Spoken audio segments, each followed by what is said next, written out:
So, like I mentioned, I'm Arsenio Hall, and we are here with CEO. Yeah, I'm here. We're here with Moneybag Yo, You. and we are here with the newly deemed Pulpit Poppy. Hallelujah. My man. Did I get an amen?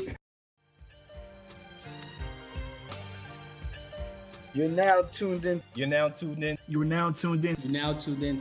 You are now tuned in to the Juxtaposition Podcast.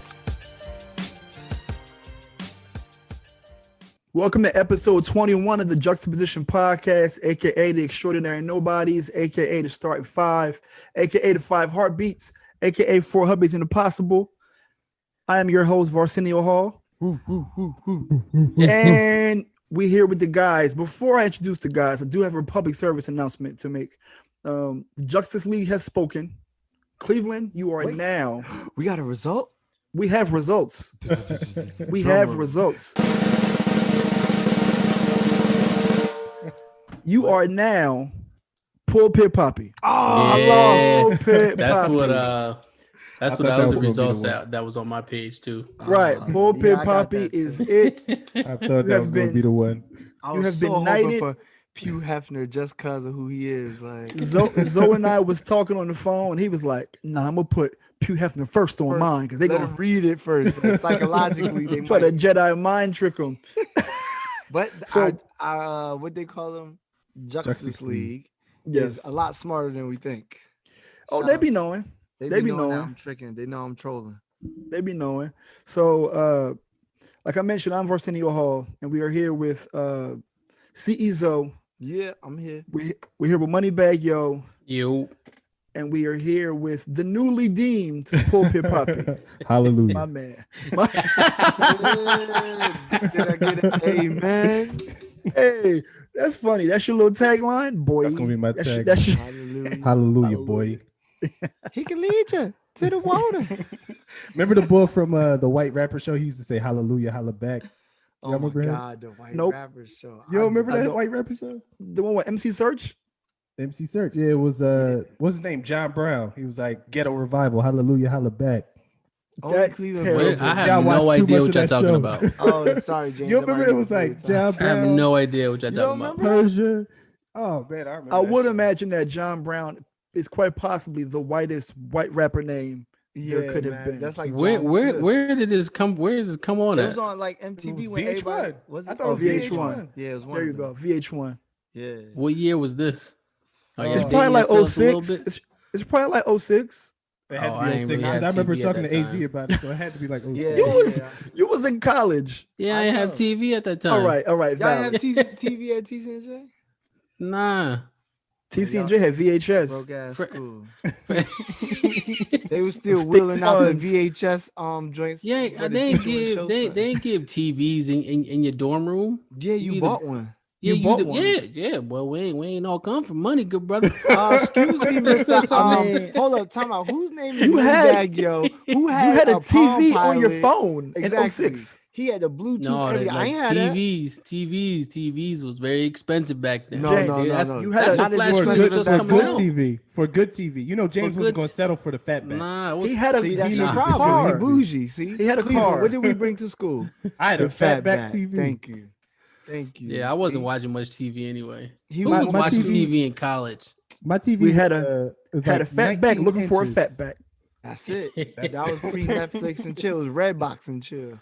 Matter of fact, It was freshman like- year That they was still way had before Blockbuster. that. Redbox, we didn't even have Redbox. back Nah, then. Man, Redbox first didn't of all, exist They yet. still had Blockbuster. First of all, if we could text, that was a luxury. Like, nah, come through. No, you could text. You just had to make sure what part of the You had month to- it was because you you had had to ran pay for out of text. text. Yeah, you either had ran like out. because this one even when I was working at AT&T, and this was like what 2008 to 2012. So back in 2008, It was no. there was no unlimited. You had like most people was paying for like 50 to 200 texts a month. Man, Then I I think remember like in texting too. 2009 when the iPhone like was really like starting to blow up. Mhm. I think that's when the iPhone 3G came out. They had moved to like an unlimited text plan. You And know that's what? when you, I like, think start I putting think people on. some places had unlimited, but when texting became popular, they had to get rid of those plans because people were taking advantage of them, and then they started putting restrictions on it.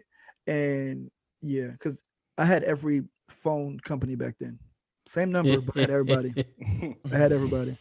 Yo, bro, Um, you definitely did, though. I Definitely did. You had the chirp. You had the next tell. Daddy was lost just- my trunk. I was just diversifying my options. Seeing which one had the best plan. Little beta test, you know what I mean? I didn't even know it. It was a little beta test, trying to see what's going on. Right. And the verdict was Verizon won, but I couldn't keep it. Verizon was too expensive. So Yeah, I had Verizon up until 2016. Verizon won and 2002. I lost. Uh, It happens. It happens. Anyway, getting into how y'all weeks were. No, pardon me. Before I get to your week, I have a Halloween related question. For all of those who are listening to this late, A, shame on you. B, Halloween is this upcoming Saturday. So our conversation this week will be centered around spirituality, religion, but being the Juxtaposition podcast, we have to have a little bit of balance. So let's get the heathen stuff out first, then we'll move to the good stuff. All right. Sounds good. Good with me. In the spirit of Halloween, tell me the worst costume your parents ever put you in. I can start out with this right away. James been waiting to get this off his chest. I mean, for about 3 or 4 years straight, I was a football player with my football equipment from Little League. Helmet and all.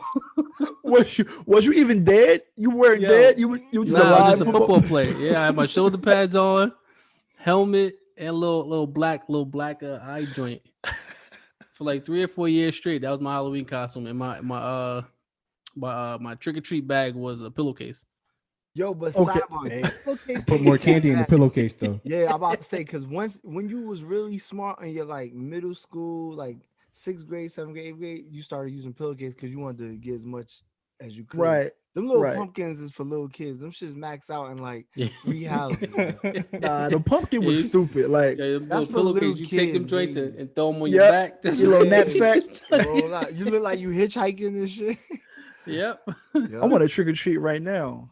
Word It's a up. little trick or treat means something different when you're an adult. But anyway, Alonzo, tell me Yeah, about it's kinda your. weird, but anyway, me, I don't think my parents ever put me in a messed up. I think I did it to myself after like 7th grade, like 6th, 7th grade, because I was 11, like around 11.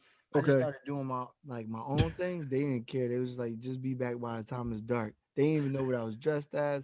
Because I went as Dracula before. I went as a pirate. I went as Okay. Ultimate Warrior with the face paint. That was my guy. Whatever. I think the illest one was me and my cousin. I would never forget it. This one, Morgan was super little, and we was kind of still too old to be doing it, but we was like, yo, we still want to trick or treat. So F it, right? So I had a red fleece hoodie, and my cousin Valerie had a yellow one. Mhm. And we was just walking around like, yeah, we ketchup and mustard. Come on. Yo, Come on. Terrible. and they looked at us like we was Terrible. crazy. I'm like, is you gonna put the candy in the bag or what? Come on. That's Did no you have matter a what little- I got on. Did you have a ain't little? nothing. I had a regular haircut walking the street with just a red zip joint. That was it. Yeah, so we was just kind of foofing it. And I think the only other one I had, which was kind of basic, my aunt had just gotten to the military, so I had her send me some Mhm. fatigues, and I was walking around like G.I. Joe. Like I had the said hat, G.I. I had the whole. It wasn't the G.I. whole- Zoe. That wasn't the thing. Yeah, I didn't think about it then. I wasn't as clever with the nicknames. But honestly, this is when I had the G.I. Joe joint, it was like 97. So to be honest with you, it didn't even look like a costume because people Yeah, was wearing you was fatigues. already late. Yeah. Remember like the Aaliyah video and all them Right. joints?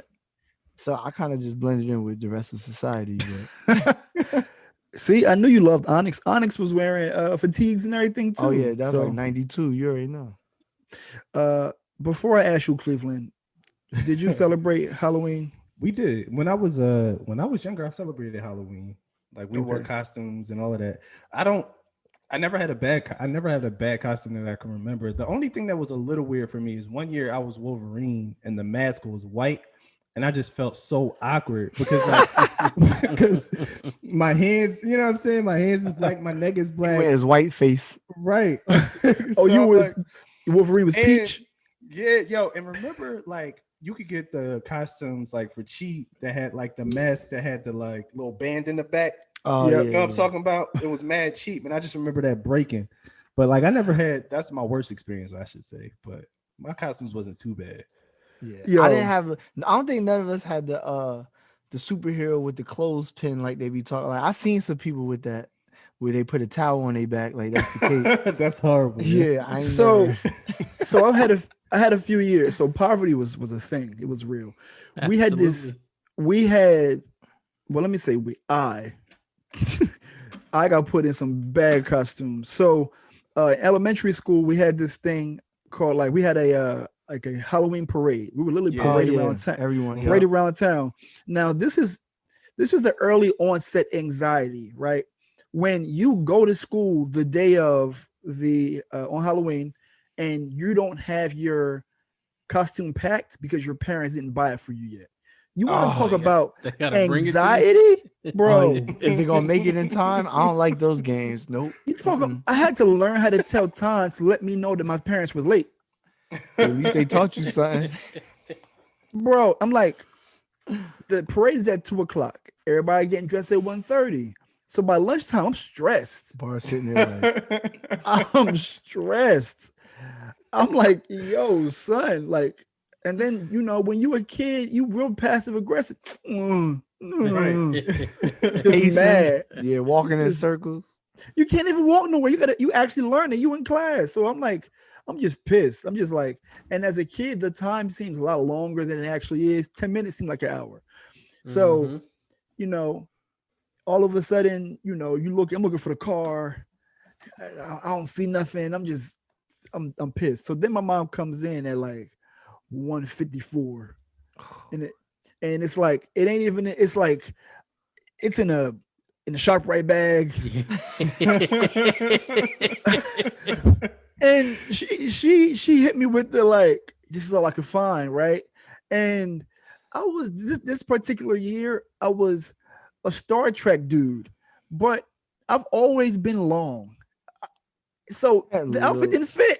The outfit didn't fit. Oh, I had to was go it too over my short? jeans. You had to go over my jeans. My arms was right here with it. And the mask was like Peach. So, and I'm walking around town feeling stupid. All tall with this small ass costume on. All tall and wrong. That's 1 year. Another year is we were in the neighborhood. I think it's one of those years that like my mom was like, "No, we're gonna keep it in the neighborhood." So she was like, "I ain't got nothing for Hold you on, this year." explain why keeping it in the neighborhood. Where'd that come from? I already know what it is, but to the viewers, like you usually leave your neighborhood because Oh yeah, you definitely usually leave your neighborhood because they got the best candy. Like bingo, the you out candy, the hood, you get the king size shit when you go. Like you go to the. So we used to Ah. leave town. We used to go from Salem to Swedesboro, where my dad is from, and they got houses. We had projects, so that's a whole different vibe. You go to the houses and you ring a doorbell, bro. I can't even tell you the joy I ever had when I first had a doorbell. Like, we got a doorbell, this is crazy. But this particular year we stayed in the neighborhood, and my mom was like, "Yeah, we're just gonna put some mud makeup on you, like you got beat up. We're just gonna paint your face." like, you Damn. got beat up. Why is My that a sister, thing? my sister had a full-fledged outfit, costume, and I just was like, she's like, "Yeah, put this white t-shirt on. We're gonna put some little blood on it, and then I'm gonna mark your face like you got beat up." Thanks, man. I appreciate that. And you living in the hood too, so they probably really thought it They happened. thought it like- happened. Like, Like, dang, oh who my God, killed what you out? happened to him? Let's be clear. I've always been this brown. Ain't no amount of makeup can actually make it look like I got beat up. It looked like my mom did it. It's like your mom did that shit, didn't she? Oh my God. Hey They man, give- but they but give in you the hood, extra you know, there's candy. other people out there like that though, right? You're not the only one. So, 100%. so Misery At the love time though, company. you don't think that when you're a kid. You just Yeah. see Pissed. other kids. I think you the only one. I see Power Rangers. I can't be a Power Ranger. I gotta See be that that's I ain't the gonna thing. lie. I was happy to be that football player though. That wasn't even like bad for me. I was excited to put that on. This guy, little giants and shit. Yeah. Word Go ahead and up. put this. I wore this thing every Saturday, but on Halloween it just was different. It was special. It was It's a special whole on new Halloween. costume right now. When you think about it as a kid, you think about how creative your parents could have been. James, your mom could have put you in the pads, the pants, the cleats, even, but put a bigger shirt on. You're like, nah, keep the jersey on. Yeah. Keep the jersey on. It's like, man, That's Full funny. shoulder pads. Nah, parents was they didn't really, like I said, put much like I wouldn't say much effort. I think when you smaller, things are easier a to thing, cheaper. yeah. And I think also the fact that I had a little sister, it relieved my parents from having to go with me trick or treating. She's like, all right, just take her around the neighborhood. I don't really care about you. How old are you? Older than Nene? 5 years older than her. Yeah. See, nigga, I'm 10 years older than Morgan, so you already know. Oh yeah, you definitely had it bad. It was game over. I'm like, can I go with my friends? No. Take your and I sister feel with like Halloween as a teenager is trash. At least it was when we was growing up. you. No, it is. What do we do? As a teenager? Teenagers, Like, what age mischief did you night. stop going? At what age did you stop trick or treating? Like 13, probably. Maybe Nah. younger. I think I was 15. For real? I might have been freshman year in college because of Morgan. I was like 17, 18, but my sister was 7, so I'm like, I'm taking her. Like, I'm going. Like, I'll be can't I back. might have been remember. like 15. I'll be like, Cleveland, I'll be back to campus, yo. I gotta go take Morgan trick or treating. Like, I don't remember going trick or treating longer, like outside of being like 13. 13, I was in 7th grade. Yeah, I was in 7th grade at 13. Yeah, I was a freshman in high school. Dang. So I was like, this is whack. Really? I was probably because I had like No, I'm then lying. No, I was in 7th grade. I was 12. Yeah, I was 8th grade, 12. 13. Yeah, 8th grade. I was 13. So I think I stopped around 12. I think Yeah, we used to get candy from our teachers or whatever, and I don't think I went outside. Nah, I had this not a Scream costume, but it was the joint that you put a hood over and then like you can see out of it, but they can't see your face. Oh yeah, Oh yeah. Right. I had that joint for maybe like 4 years, and I remember when that grew into became popular. I grew. Yeah. So it was too long the first 2 years, and then I got a little taller. You know what? And it actually You know what, fit me. James? nigga walking around with curtains on. I was that, and it had the fringes at the bottom.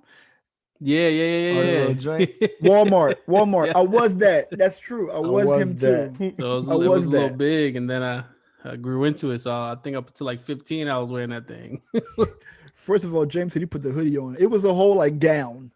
Yeah, it was one it's like it was one piece. You just slipped into it.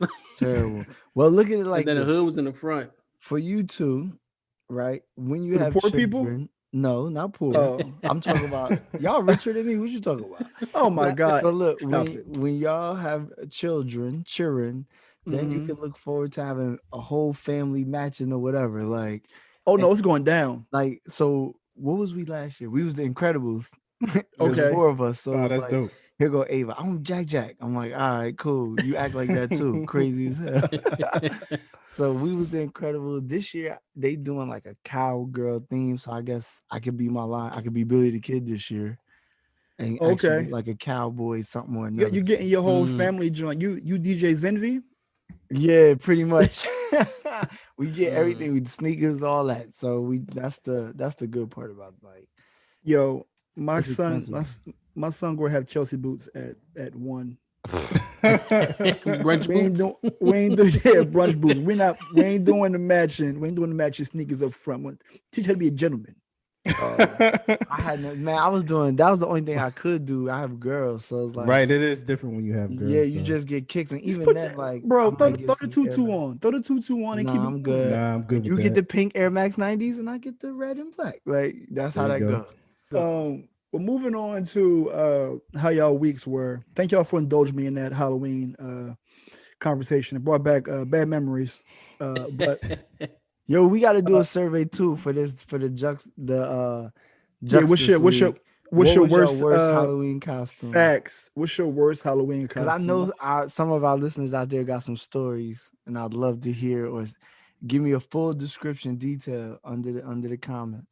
I need to know, like, yo, you know what's interesting though, is the fact that Halloween is so close to when school starts. You were wearing your school sneakers while you were trick or treating. Oh yeah, so people knew it was you. They know, They go bar right That's the there. truth. that's the whole episode. School sneakers. Son, Oh yeah, that's What? we'll say that for a later date. man. But Zoe, take it away. How was your week? All right, so listen, it was a very Oh, interesting shit. week, Oh, right? man. Here we I go. want to let y'all know, right? So it was a normal work week. Ups and downs, whatever. People getting on my nerves. People still owe me money, whatever, right? Regular. Yeah, regular schmegular. But I can honestly say I did the dumbest shit I've ever done in my entire life. In your I've whole ne- life. Yo, no, listen. I used to watch stuff like this on America's Funniest Videos and like Oh man. what's the other joint with the skateboarder dude? Ridiculousness. Yeah, Ridiculousness. ridiculousness. Like I used to wonder, like, how does people do that shit? Like that shit is crazy. Until I did this shit, right? So y'all know I get up at like 5 in the morning. I'm out the house Yeah. by 5:30, 6 o'clock. I'm already late. But so at this point it's like 5:45, and now I go look down. Shit, my gas light on. I can't hop on the turnpike, right? Mhm. So, because in my mind, I don't know if it's true or not. I've never really compared, but I feel like the rest stops gas price is higher. Oh, I'm it like, is 100%. Definitely high. all right. So I'm like, Yeah. I ain't effing with it. And you know the gas station on the corner of my house. So I'm like, Right. let me go there. So I go there. I get to do my car. I'm like, yo, let me get 20 premium, whatever. Boom. So now, Oh, you got to be clear. In New Jersey, you don't pump your own oh gas. yeah. Sorry, Right. I forgot the two of y'all in different states. But in Jersey, there's a law. You can actually get people in trouble and fired and Mhm. fined if you pump your own gas. So I give them my car. I say, let me get 20 premium, whatever. Boom. I hear the little click like it's done. And then I heard like the jingle, whatever the case may be. For whatever reason in my head, I thought dude was done and gave me the card. Oh I started no. pulling off and pulled the pump joint all the way Oh out. my God. Oh my Yo, God. so I never, and the thing is, the whole tube from the top, thank God it was already done. So, like, no gasoline was splurting everywhere, but it was just like, it was like literally 5 something in the morning, almost 6 o'clock. And and when I heard this shit hit the ground and drag, luckily I didn't speed off. I just kind of like, rolled out. Yeah. Yeah. And then I heard the clink, and I was like, the fuck was that? And I was like, oh shit. So I look out the window and I'm like, oh. So I just chill. I start reversing. Here goes Sahad. He mad as hell. Damn. Right? What? He mad. Yeah. He mad as hell. He like, what the fuck? That I was like, yo, chill, my man. Like, chill. So he like, yo, it's broke. I said, it's not broken. Just check it out. Like, Just check it out. Put some evenly, tape like, on it. Put some yeah, tape on run it. it up, like, nigga, like, so he's like, you gotta pay. It's $300. I was like, I'm not giving you $300. First of all, secondly, Right. I don't You know got how. I need a insurance to receipt. I cover need that. to see like an itemized whatever. So then, Let me see the invoice. yeah. So I'm like, yo, listen, chill, my man. Like, I live right here. I'm not going nowhere. I'm not running from you. I come to y'all every day for the last 3 years. Like, I'm not.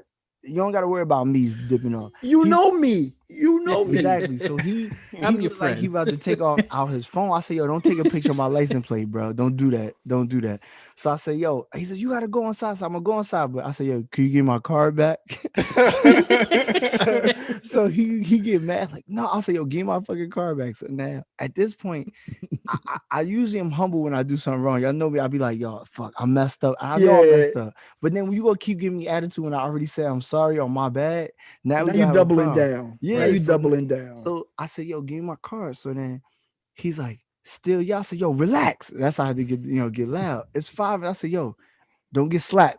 And then, Oh my Oh, God. boy. so then he like chilled out. I said, yo, relax. So I go inside. I go inside, tell the dude. Dude's like, oh shit. So then he gonna come inside and make sure I'm telling the dude. I say, yo, my man, go back outside, right? So then I tell Raj, I'm like, yo, look. Dude, he said, yo, it's all right, yo. I said, here go my name, here go my number. If it costs something, let me speak to the owner. I don't want to talk to him because he might be Right. trying to pocket it. It might Right, be exactly. He talked about 300 because his And they got cable insurance for bill all that. off. Yeah. Exactly. So then I He said, seen and remember my name, Azariah Santoli. Word up. I should put it down, right? So then I leave, nothing happens. He's like, yo, don't worry about it. Like, we'll call you if anything, blah, blah, blah. I said, all right, cool. So then I come back And then I see the manager dude, and he goes, "Oh, you Pump 7, right?" I'm like, "Yeah, you heard Oh about what my happened." God. He goes, "It's fine, it's working." I said, "You sure?" He said, "Yeah." He said, "If it didn't work, we would have called you." He said, "Don't worry about it." Like, that's my man's, right? So I'm cool with him, right? So I said, "Yo, your other man, tell him to calm down. Like, it's too early for all the heat, like whatever, right?" So I go home. I tell my wife. She's like, "Yo, you're an idiot." Like, she's laughing hysterical. Like, "Yo, who does that?" So then she goes, "Yeah, I did that once before too." I'm like, "Yo, but me, I pride myself on not doing crazy shit like that. Like, I'm the nigga that usually laugh at other people when they're doing this Yo, shit." and so record it. exactly, or take a picture of the pump fill and everything. So now we go in the car, and I'm like, "Yo, watch. Matter of fact, let's drive by. Let's drive by." So we drive by, and that same dude was there. And I roll the window down, and Lay's like, "Don't roll." I said, "No." She's like, "Don't say nothing." I'm like, "Nah, chill, watch this." I said, "Hey, yo, do it work?" She like with an attitude. Yeah. I'm like, "All right, cool, peace." And I drove off. Should have threw a water balloon at him, you fucking dummy. Yo, but that was my week in a nutshell. Like, I just stupid nonsense. That's funny. Yeah, It's I had to crazy. share that with y'all. I was saving that all week. Remember, I had text you on the thread like, "I got something for y'all." How he just pulled 300 out just right away? It's Like, 300. you. Like, so you How do you purchased know? this? Exactly. I He was mean, I it think it probably- was cable bill for So you. to his defense, it might have happened before, and that might have been the price to Maybe. get it fixed. You know, Or maybe that's But what if they that's the told him. case- So if he messed Right. up, it come out his check. Right. If that's the case, then why you so upset? Yeah, because it happened the before, thing is, why you he's so not upset? the owner. That thing is, he's not the owner. So if he wasn't the owner, there's no need for him to get angry. thank you. Like, That if, was if my- it's I feel me, like- I'm like, God damn, I don't feel like dealing with this right now. Like, I'm that'd like, be yo, how do you you- got insurance? I know y'all When got somebody- insurance. When somebody misplaces a zero in your $1 million account, James, how do you feel? shit. I wish I had the zero for them to misplace. Word up, Hell. right? Good. I Well, I'm wish only they gonna let you misplaced it and put it slide. into my account. I'm only gonna let you slide because you had poor costumes like me. But next week I'm back at you. Got some bad. Cleveland, how about you? How was your week? My week was cool, man. My week was cool. Busy work week, like Zoe said. In terms of like chilling, I was just hanging out with my daughter, man, spending some time with her. She's 13 now, man. It's so interesting, like what she does for fun. Like back in the day, I felt like we wanted to play the games that had like the latest graphics, right? Like if Right, 2K right. came out, we wanted the newest 2K where the faces look real and they had remember the Dreamcast? yeah, we Oh my God. not Dreamcast, but where the people look real, you know what I mean? Where the edges were erased and the players look real. But she be playing some games that just look like Atari, like borderline, like those Roblox and What goes what's the around other comes joint? around. It's crazy, Full circle. yo. It's If they have crazy. the- I if they don't have get the- it. If they have the Tamagotchi, I'm gonna throw it out. I'm Oh. gonna be like, yo, that's crazy. Remember those? It's nuts, yo. Like so, but I got to chill with her and spend some time with her and try to understand why she playing these games that look like they like 12-bit. But it's cool, man. So First of all, yeah, Sega was 16-bit, and that was like I everything. remember that. and when Yeah. it came out to 32, it was amazing. But remember, Dreamcast was the first joint with the tattoos that had AI's tats on there. Like that shit Dreamcast was the what, first- 64-bit? It might have been. It was after Nintendo 64. It was after, so it might, Sega always was trying to one up Nintendo. So Yeah. Dreamcast was fire. I loved Dreamcast. It was. The Couldn't afford controller that was either. ass though. The They controller. have none of those The games. controller was I didn't bun. My have cousin, Hated that think round controller. Yeah, I think everybody got a cousin or that had or- Dreamcast. yeah, my cousin Me too. had My Dreamcast. cousin. 64. They had Dreamcast. They had GameCube. They Oh, had GameCube. Remember Sega CD? every- I was about to say Everything. Sega CD. You remember that joint? Shout out to Sega my CD cousin was Earl and trash. Aaron who had the Dreamcast. And we This is used to turning play. into like an old school episode. It's kind It of is. crazy because we're reminiscing, but Word. yeah, like that's crazy. I didn't know that was a trend that the kids were playing the terrible games again. They're playing these crazy looking games, man. They look horrible. What's next? What's next? Gonna be making mixtapes on actual cassettes. Cassettes. They bringing cassettes back. They might. Damn. Shout out to I my don't know. guy. Nah, the Bird, audio man. file would be pretty bad. Shout out to Baby B. Yeah, get some floppy disks. Was good. They wouldn't know what to Well, do. they Stop brought- throwing them shits. Well, vinyl is back. Like if you Yeah, go to vinyl is back. vinyl is back. So who knows? Maybe cassettes will be back and then CDs again. One thing I do kind of miss is like having physical copies of my music. I do miss that. Like actually going to the store to buy a CD when Hold it on. came out. You make music? Not my music. Oh, about to say music that I is this a used bombshell? to buy. Is it exclusive? Nah, man, I don't Seriously. make music. I don't make Podcast music. Poppy's playlist? Nah. Oh, you definitely got to go over it. That's another episode playlist. Ooh. What? So hold on, where'd y'all buy your music from when you went to go buy your music? Where'd you get it from? I supported Sam local. Goody. Oh, Sam Sam Goody. Sam Goody was the joint. And What was it? then FYE? FYE. Yeah. So I got in my my joints from the hometown, barbershop. we didn't have. Oh yeah, but that's a given. Like That's you I can didn't get flex from the CDs from the bar. barbershop. I used to Hold get on, DVDs from the 99. barbershop. Hold on. DVDs. If y'all notice what's going on, I gave James a pardon for his rich talk, and now he's doubling down. I didn't even buy the real stuff. I bought a bootleg. I Like, didn't. we believe you. We believe you. Don't let James start- $12 for a Listen. CD. Don't let The James start artwork- telling you The about artwork, his. James. Don't let James start telling you about his bag cereal days and shit. He started getting. I remember that bag cereal. Fruitios. I already heard his little story. Fritos, Captain Choco. Listen, As man. poor as we were, we never had Dr. Thunder. Terrible. James, how was your week? Poor as shit. Let I'm him like, tell it. damn. But I'm talking like, I mean, my childhood wasn't terrible. I mean, we just didn't have money to buy the luxury things, but we still had what we had. I just want to put that out there. We You so know your sister will call you like, what? Right? you came from humble beginnings, but you are the Jeffersons. Definitely. So I don't even know what that is. Oh, James You know what was the his black Jeffersons are? card right Oh now. my Oh God. no! I thought you said. I Oh think my you said God. no. Dude, you was about to get No, I'm about to say, Vaughn, log him off. Mute his Nah. screen. I thought The you said Moesha. you ordered Jeffersons. I'm like, what the hell is Jeffersons? Oh, God. But Jefferson's is a soul food spot in Bloomfield. If you ever want to try Oh, it, it's yes. actually pretty good. Yeah, okay. I thought not the show. I know what the show is. Okay. But no, my week was again just normal.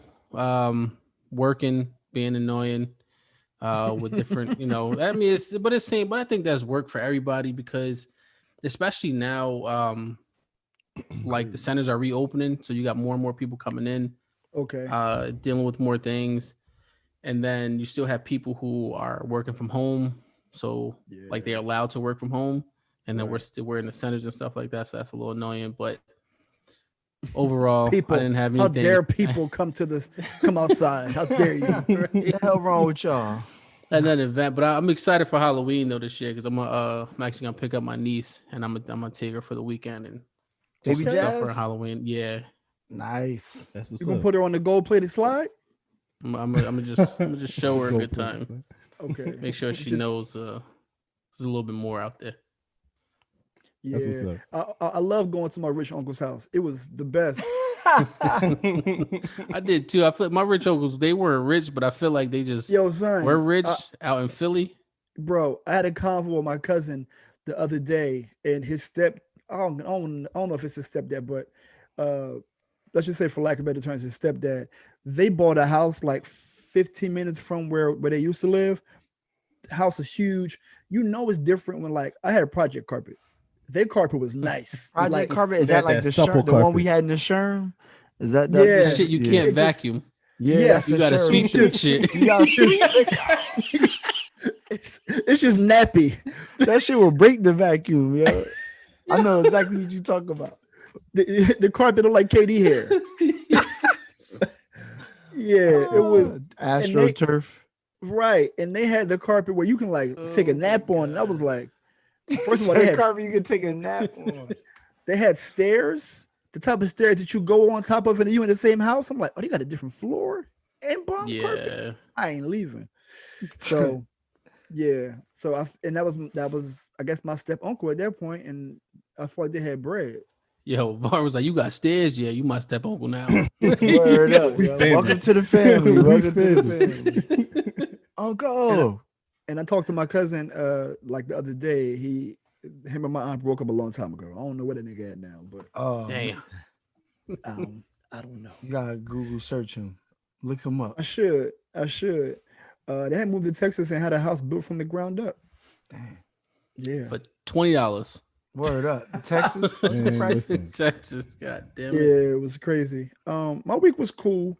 My week has been like spent obviously doing creative shit, but I had a conversation today with one of my supervisors. So with one of my managers. So I proposed this idea. Now this idea is hot off the press. Like this shit came out today, came from my brain. So what the work that I'm doing now is about trying to get more opportunities to underrepresented youth, basically Black kids or Latino kids in college, to try to get them to secure internships at our company.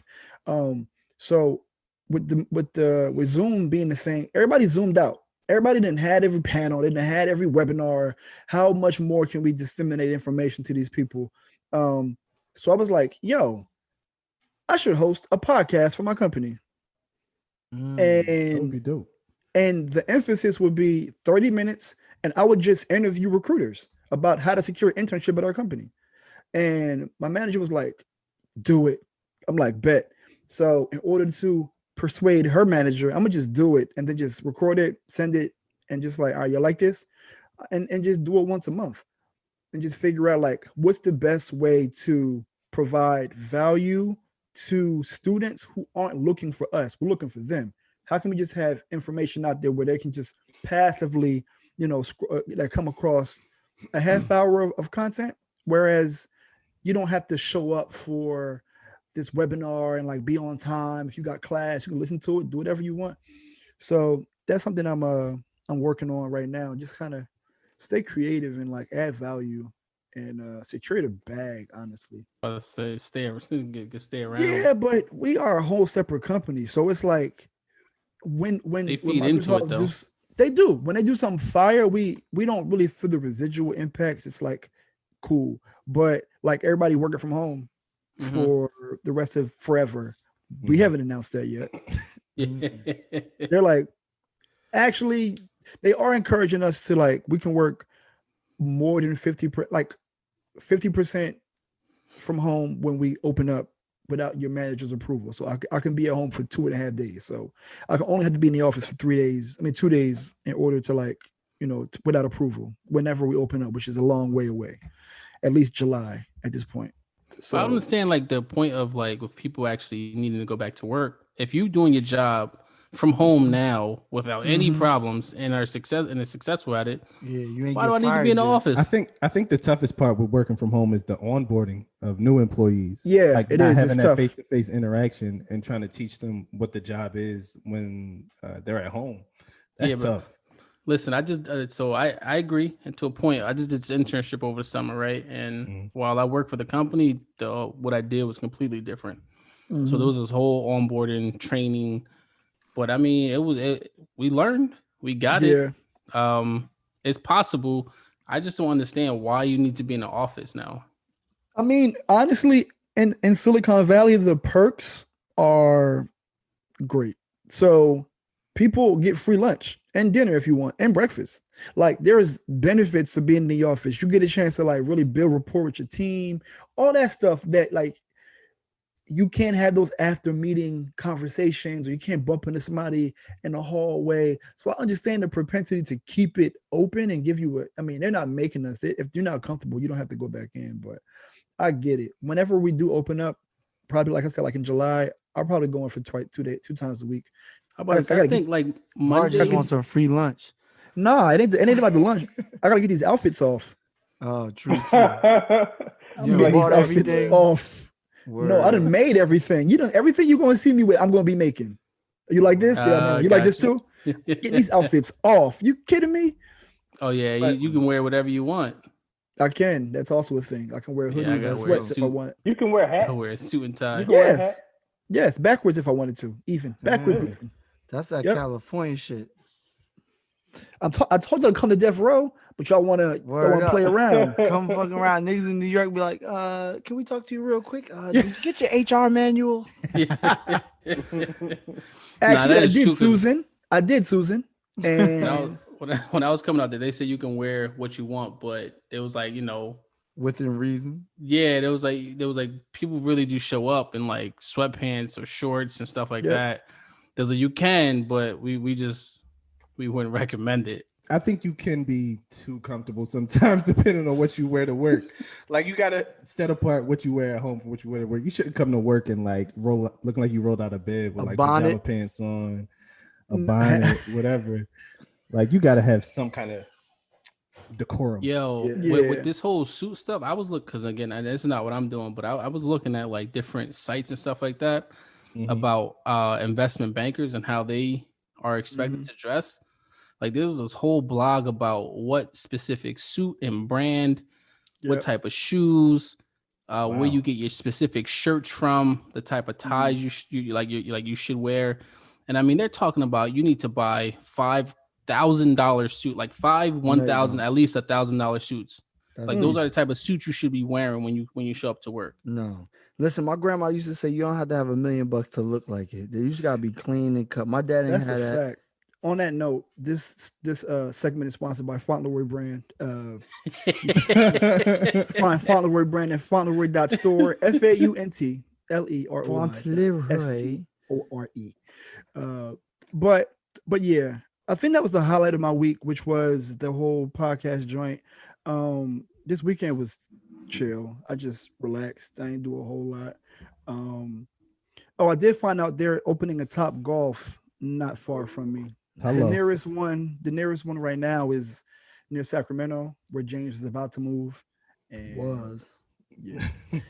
and that's like 2 hours away from me, so that's a little bit of joy.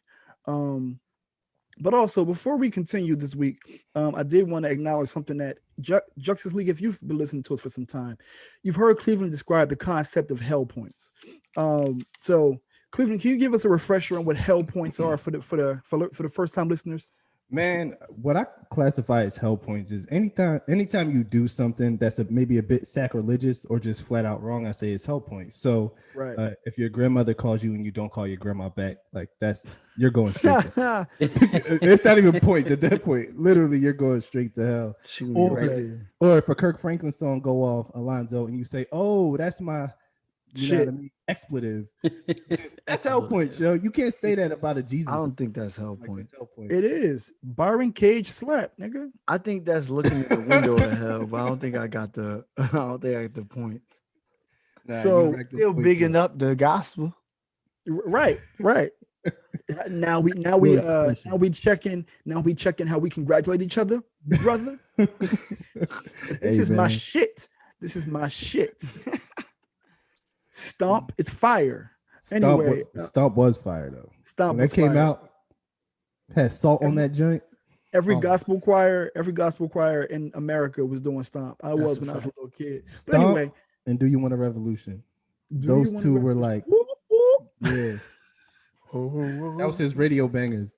It was. But I wanted to acknowledge the concept of hell points because we will accumulate a significant amount this episode in terms of spirituality and religion. So this is our Don't Judge Us segment or disclaimer, because we're trying to get to the bottom of it. And Pulpit Poppy is non-judgmental. So I'm asking you all to not judge us either. But before we get to that, we're going to kick it over to Zoe for Zoe Knows. Yes, y'all. I think that's about to be my new tag right there. I just like that. I don't know why. You don't stop. Yeah. Nah. Well, before I even get to that, we just want to give a shout out to Follow 6 Capiversary today. Yes. 14 years in the game. 14 years. What's the kids doing now? The little eye.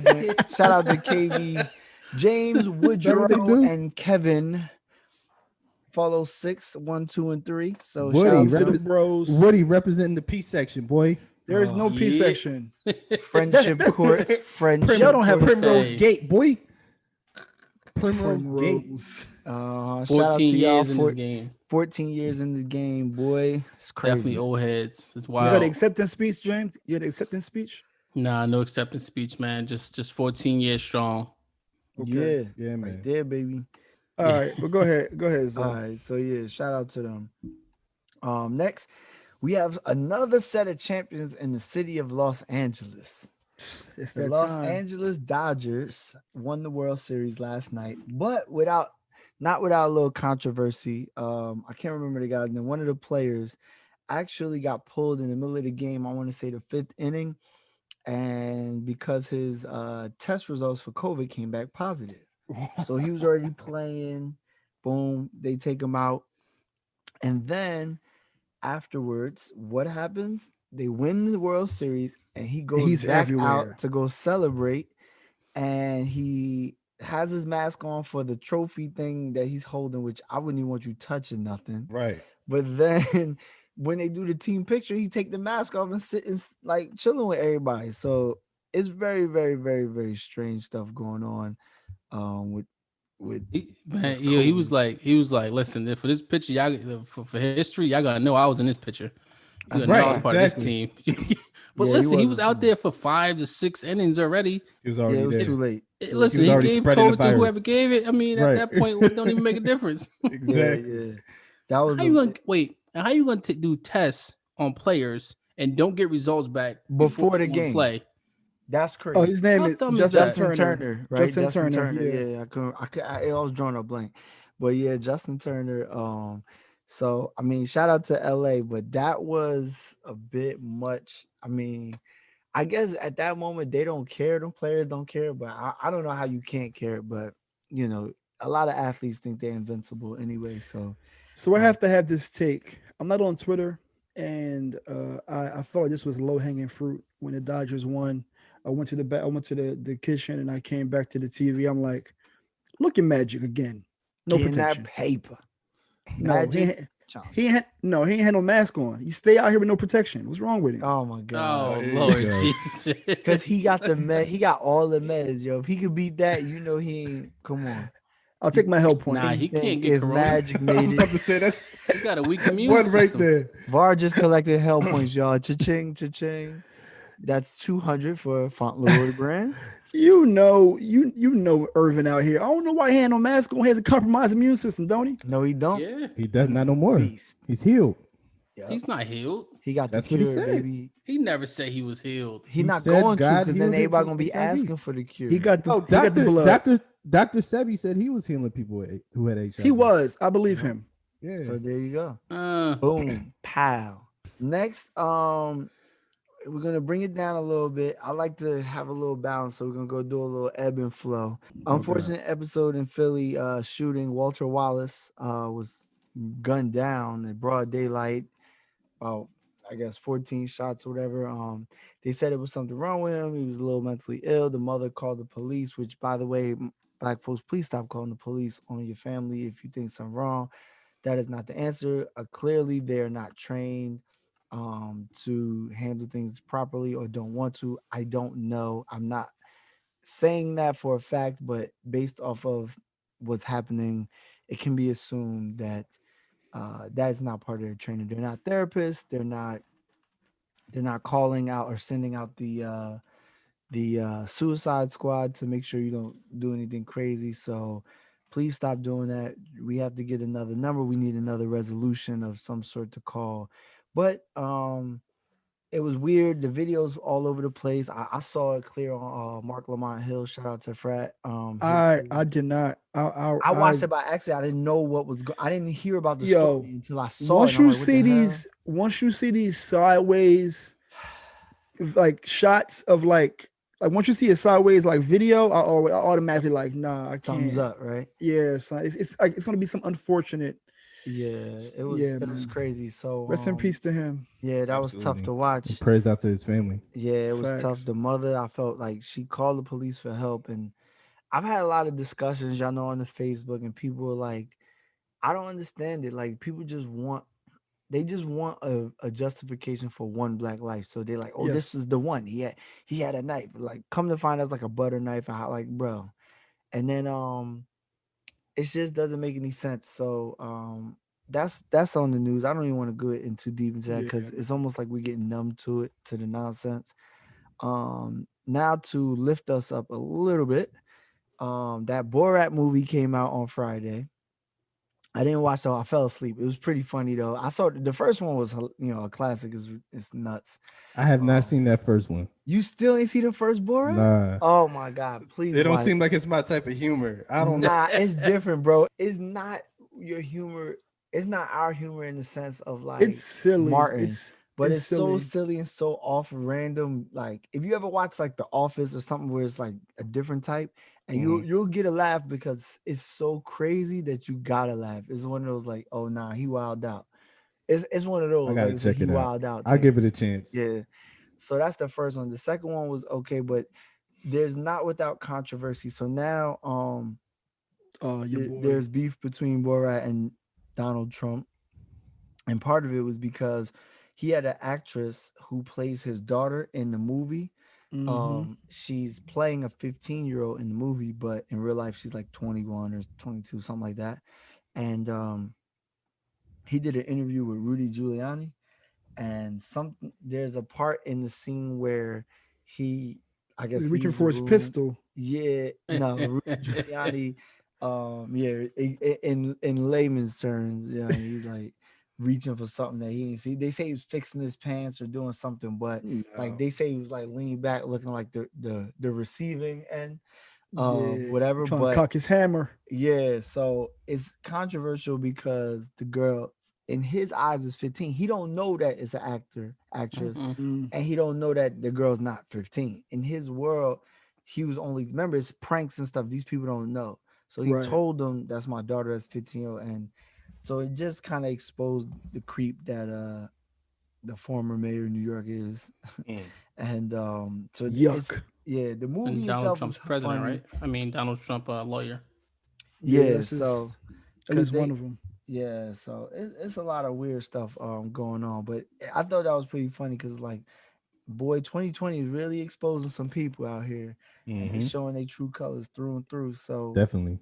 I would advise people to check that out just for the scene, but the movie itself is pretty funny. It's different type of humor. And then third, since we talk about all this hell points and religious stuff, Oh boy. there's been news that Pope Francis voices his support for same-sex civil unions, and he's saying that he has to create, or the government has to create a civil union law of some sort. So that was big time. It contradicts the old traditions, so to speak, that has been long lasting and teaching within the church about same-sex unions. But Pope Francis he's different. He don't play. He throw hands on you, like he don't. But he's a different type of dude. It seems like Pope Francis is with the shits. Yeah. I don't know if you can take Bar just got some more hell points, Cleveland. Can you add that up? Is anybody taking a tally? AJ, can we get a tally? AJ, you gotta tally these up for us. Yeah. Okay. I mean, all right. Is he not with the shits? I mean, I guess, but I don't know if you could say that in reference to the. I know you ain't To the talking man of God. Yeah. I don't know that nigga. Damn. You add another just point keep on that him up. You add another point, another hell point for Travaris Akeem Fauntleroy. I just wanted to say the full government so that way when you get to the gates, they know they don't mix your name up with nobody else. They know It's exactly. gotta get the DMV data. That's the most accurate. Yeah. I ain't gonna be the only one with hell points by the end of this thing. Well, no, you won't. But right now you good. You in the lead, man. Be the leader, baby. Speed of the leader determines the speed of the pack. or play stupid games, win stupid prizes, whichever one you want to. Just like Cuban Pete's up in Montclair. Bro, it wasn't following no rules. They wanted to act crazy, just having everybody come in there like it was a normal old day. Got shut down. You know what? Cuban Pete's ain't even Cuban. They're appropriating. They're putting bad juju on the Cuban's name. There's a bunch of Puerto Ricans back there working. Shoot, that's a fact though. That's actually accurate. And Venezuela, and a couple of Venezuela. I think I asked one of the dudes, but so that's it for Zoe Knows. I just wanted to get y'all, y'all thoughts on that. Pope Francis is, as Var says, with the ish. Oh, now you want to edit yourself? So this is crazy. Hey, listen, man. We talk about points. I don't know if they sell ACs in hell, so therefore I'm trying to chill out, if you know what I mean. Here's the opening question. Why is hell a curse word? Hell is a place, but it's not really a curse word. Because if why they tell black kids they can't say hell? I don't know why. It depends, because it depends on how it's used. Like if it's used in place of a curse word, then it is a curse word. Like what I'm saying. If you refer to it as a place, it's the intent. It's the intent. Yeah. So if I say, "What the hell are you doing?" It's derogatory versus what are you doing? But then there's like a kind of like a nebulous way of saying it too. Like, get the hell out of here. Like if somebody acting crazy and you say, get the hell out of here, it's like you are acting kind of hellish. But here's a better question. But here's a better question. Can you define nebulous? I think about a cloud. That's I a don't know good what that word. is. Nebulous is like neither here, almost like ambiguous, pretty much. It's So like he gonna replace it with be another what you- big ass word for it. That's that education, baby. You can't. It's too old to be acting dumb. But on a serious note, we did feel like it was important to talk about spirituality and religion, those two things that are not specifically hand in hand but are always linked to each other. I can speak for myself and say that I did not grow up in the church, and I find myself finding more information about my spiritual journey, what God means to other people, with the Christian church, Catholicism, all these things I find myself learning about as the days go by. So we feel like if this is something that we've been toiling with, it might be beneficial to have a conversation on record to kind of describe it and to talk about it, because maybe you all are having the same situation. So the first question I have, and this is for everybody, for you, for your own definition, not what people want you to say, what do you think the difference is between spirituality and religion? Who going first on this one? I guess I'll Cleveland. No. He gotta go Cleveland last. can't He go gotta first. He the expert. I'm His not an name is expert. I'm not an Pulpit. expert. No, you're Poppy. our expert. You're our resident expert. Pew Hefner. You know what a Yes. pew is? Pulpit Poppy goes last. Yes. I would say spirituality is where you believe in like a higher power. You try to Mhm. follow some rules of what you were taught at some point, and you know that someone's watching over you, looking. Right. You may not pinpoint a specific person name such as God or Allah or Mhm. Buddha, there's various ones. But you try to behave in a certain manner and function because of the higher power in some afterlife that you believe in. Because they're Right? watching That's you. how I look at it. Versus Right. religion, where you pinpoint an actual name for the religion, an Mhm. actual person or spirits, the God, Allah, like I said, Mhm. that you are now following. And then there's a I guess you say like a HR manual for that, Mhm. right? Mhm. Like a book, whether it's the Bible, the Quran, you see what I'm Right. saying? So you follow that to a T, and then everything is involved like around that. So church, the location, where you worship, how you worship, Mhm. the traditional, you get real deep into how to operate, holidays and everything else. Versus spirituality, you may not indulge so much on the details and following the structure that was given. Religion is more of a structure on how to do it. That's how I would say. I feel the same way. And I feel that our generation, I don't want to speak for everybody, but it seems like our generation is more concerned with your connection spiritually with the higher power versus religion, what could be a set of rules, rights, things that you needed to do in order to, you have to know this book. And to Zoe's point, there are many different religions, right? It's not just Christianity. You have Christianity, you have Islam, you have Judaism, however people decide to say it. You have Buddhism, but it seems to be the thing they have all in common is you have rules to follow, and I look at it like coloring. Like I feel like spirituality, you're allowed to color outside the lines a bit and find your way. Versus it seems like religion, you have to color in the lines and be very clean lines and perfect. But James, how do you feel? That's the same thing. I feel like religion is a structure. And I feel like, the other part of it is just kind of you do what you do. Mm-hmm. There's something in the higher power, but you don't follow anything in specific.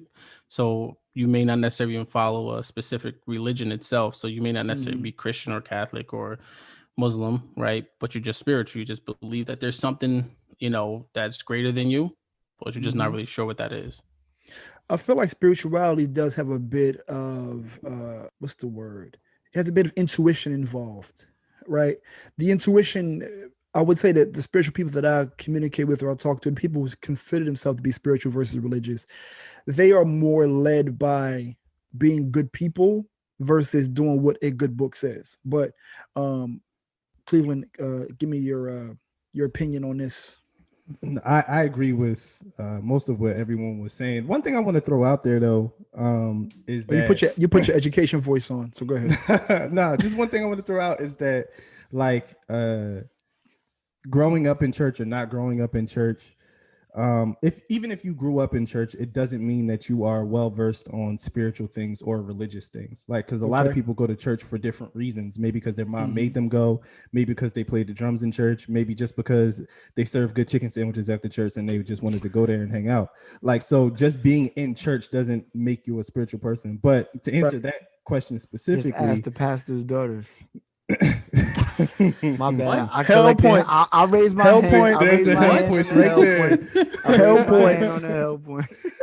But I feel like I agree with most of what y'all are saying. To me, religion is a set of practices, a set of ceremonies, a set of rules and regulations that you have to follow in order to be in quote right standing with God or right standing with the higher power, with the Creator. And whereas spirituality to me is about relationship with God. So like, it's not so much about do's and don'ts, rights and wrong, rules and regulations. It's about how can I better establish a relationship with the person who created the world, who created the universe, who created me. Right. So spirituality to me is about relationship. I feel you, because God, that's my fan. That's my dog. We tight. Yeah, that's how we all should feel. But on Sunday, I'm still at the crib. I'm not going to. See, here's the deal. I'm gonna shut up because I don't want to accumulate no more points. I mean, go for it. All right, I'll start with. He said, God, that's my dog. I'm like, yo, so if you believe in this specific God, like, do you play like see murder in church, like F the mother niggas? Because I rhyme from like, is that how you do? Because he's like, no, listen, man, there's been so many songs that's been recreated to fit the narrative of the church. There's probably one out there. Bro, the worst one I ever heard, I went to this church because y'all know I was a drummer in church. Like, I am a drummer, and I played in church for little drummer boy, LDB. Mad years. I was much more cool than LDB. I felt like he was the wagon member of the group. You gotta give me some. I was like Batman, except I could play the drums. What was the dude in Jodeci that played the drums? Devontae or Dalvin? Devontae Swing. Yeah, one of them. But they remixed this song and they said, "Jesus, you can do it. Take your time, do it right. You can do it. Jesus, you can do it. Take your time, do it right. I kid you not. The bass player started kicking it. Do it too. Yo, I'm like, I would rock in church if they rock it. I'll be like, yo, throw it up. Yo, shout out to our frat brother, Dr. Jamal Bryant, over in New Birth in Atlanta. They remixed I'm living my best life. Ain't going back and forth with y'all sinners. Did y'all? Oh my god! I didn't hear that one. We need. That's fire though. That is like, I guess, I mean, they're trying to make it relatable as much as they possibly can, so get more people out. Is that the meaning behind these songs? All right, so I don't know if we changing gears, but that's the whole reason why they say like, come as you are. Like back in the day, it was like strict dress code for church. Like when I grew up going to church regularly, and it was Sunday's best. You couldn't come in no jeans, no hood. You would look like, where they. Well, yeah, we can go there. I think let's draw a line in the sand. Now we're going to transition to experiences with the Black church, and I think that falls right in line with what you were saying. So continue. All right, so yeah, experiences wise, like back in the day, so Black churches have adjusted since throughout time, but I would say when I like in the late 80s, early 90s, when I was going to church regularly, the first church we were going to was Abyssinia Baptist Church in Harlem, which is, historical, church in like the United States. I hadn't heard about it until you told me your parents got married there. No, they didn't get married there. They had the pastor, Calvin Butts. he from there came to the hall where my parents Okay. and married them there. But we went there regularly, and he's also a brother, Kappa Alpha Psi. Oh yeah. But it was like very old school, like you're not Traditional. yeah, like, and there's certain things about the black church that are now Instagram has now made like jokes about it, and Black Twitter is. I love Yeah. Black Twitter because like we can laugh at ourselves. We take it serious when we're It's there, about time. but we can laugh at ourselves, and certain things that like the ushers sitting down, there was certain seats you couldn't sit in. Right. You come dressed to the nines, not club dressed. You better No. come with a suit, and you better come with a nice dress, not a skirt. If you wore a skirt as a lady, you would looked at as a little Right. different. A little Have a fast. nice dress, and if you was an Little old school floozy. lady, Fast. it was on who got the best hat, who got the best Yeah, church hat hat. game. Mhm. Hat Hat game. game. Have everything shooting out the side. Just Yeah, you everywhere. come in looking, with the lampshade on your head, you Mhm. golden, like All right, this is mad random, but I gotta get this out before I forget it. You know what I hate in rap is when they say, "If you scared, go to church." What does that mean? What does that mean? that's What does down that south mean? say that. I don't know. Like Ice Cube said it too. oh, If he you did? scared, go to church. Why? I guess go pray. I don't know. That's kind of What weird. What are you going to do? Are you not going to Yeah. shoot me in the I church? guess the church is supposed to protect you, Yeah, I guess right? guess so. God is supposed to be the savior and because the they protector of believe all. too. You Yeah, think they gonna stop when they get to the church? Like, damn, he ran in. People might though. most dudes do. I've Yeah, seen they that might be like, nah, we'll wait till you come out. because that guilty conscience. See, that's where they Yeah. half spiritual. They not religious, but they know like, damn, if I do this, it's over. Like, I kind of feel like if I run into the church, it's still over for me. It's a wrap. Right. yeah. But that's I mean, black, and also black churches used to be, you be there all day. Like you eat Yeah. dinner there. Back in the day. Now the pastors be trying to watch the game too. So 12:45, it's over. Like we gotta Well, go. here's the But it question that started I at also 8:30. it did. Yeah. Here's the question that I wanted to get to in regards to the black church. When you think about black church, it's only Christian. When you think about like Muslim, you don't think about a black church. You think about the mosque, right? Yeah. With a mixed What is- bag of people. What do you think the loyalty is for black people in Christianity, and why are you looked at crazy if you are not a black Christian? Slavery. We're indoctrinated in that. Like it's Right. brainwashed, but that's my personal opinion. Yeah, But I you see. should I see that a little differently. I think like when it comes to slavery and being indoctrinated, it's like to me, we weren't indoctrinated with Christianity as enslaved people. We are indoctrinated with scriptures from the Bible that were taken out of context. So it wasn't truly Christianity. Like they called it Christianity, but what they were doing was taking this excerpt from a book and trying to use it to justify the dirt that they were doing. So that's why I think a lot of times like people look at the black church and they say like, why you participating in that white man's religion? Well, Right. Christianity can't be a white man's religion when we're talking about Israelites. Person We're was talking black. about Middle Eastern people. Yeah. So Right. like it can't be a white man's religion. And then second of all, if someone takes something that is supposed to be good and they misuse it or abuse it or pervert it, Right. the person is perverted, not the thing. Like the thing is still the thing, but the person misused the thing. If I use a spoon to pick my nose, or if I lick the last sip out of my wine bottle, like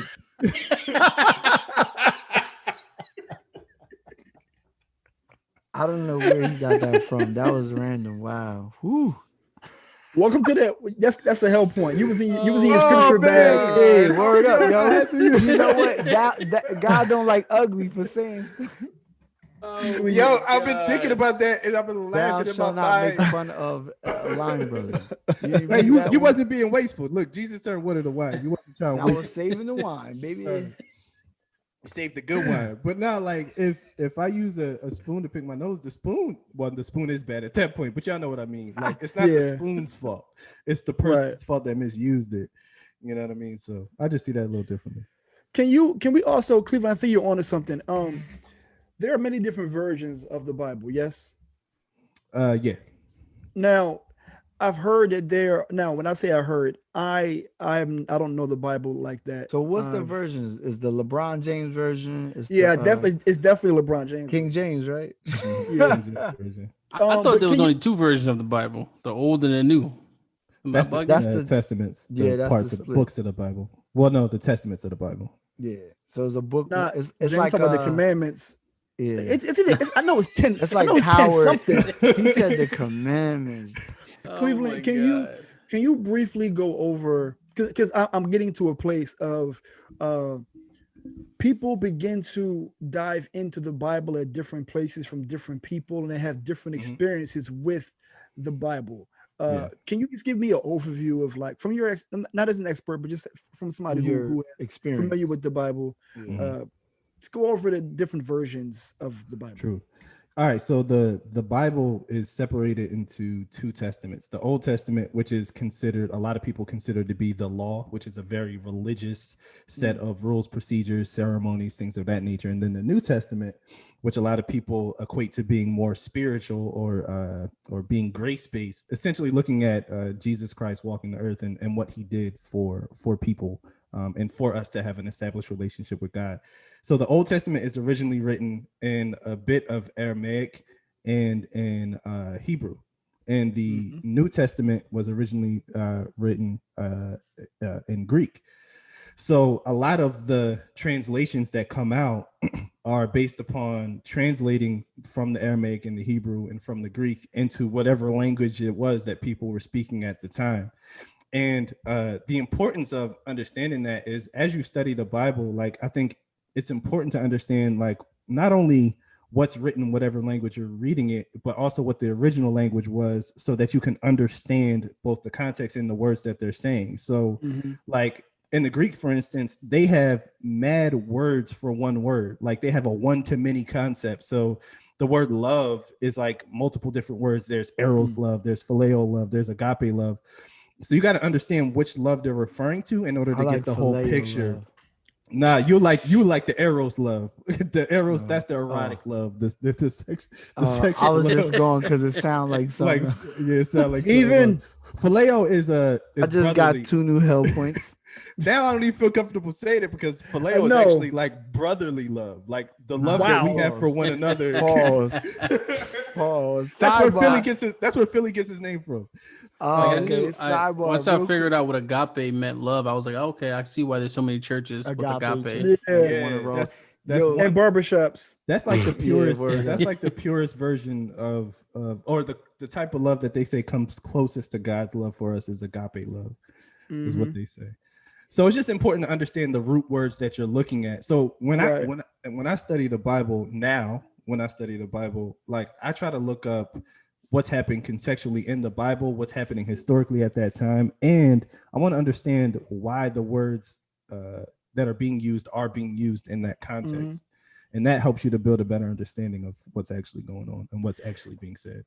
So with that being in mind, if religion has a set of rules and a Bible to follow, in terms of spirituality, what is the North Star in spirituality? How are you determining what's right from wrong if it's not written down? Like, are we expected to just use your intuition? What if my version of right and wrong doesn't align with your version of what God feels is right or wrong?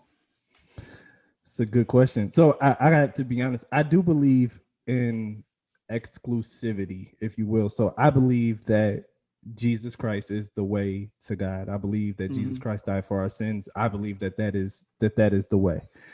That's me. That's my choice. That's my belief. That's what I believe. But saying that, when you read the New Testament, Jesus actually comes in and tears religion down. The people who are super religious, they called them Pharisees and Sadducees. They were these super religious people. He comes in and says, well, you actually have to be more spiritual than them if you want to access the kingdom, as he calls it. So I believe that Christianity is more about relationship than it is about religion. And to fully answer your question, you say, well, how do I know what to do and what not to do? I think the whole concept of sin has just been like, Yeah. historically has been misused and abused. Yes. Like, so sin is a word that literally means to miss the mark. That's literally Yo, what it means. Before you got a good take here, but before you get into that take, as I want you to, James, don't look so intimidated. James is like, I'm not getting on no hell points board today, He not was today. super quiet. I'm not good with this topic, man. I'm not great with this. Cleveland has a really fantastic take, and I hope I'm not gassing it up. A fantastic take on sin. So go ahead and give it to the people.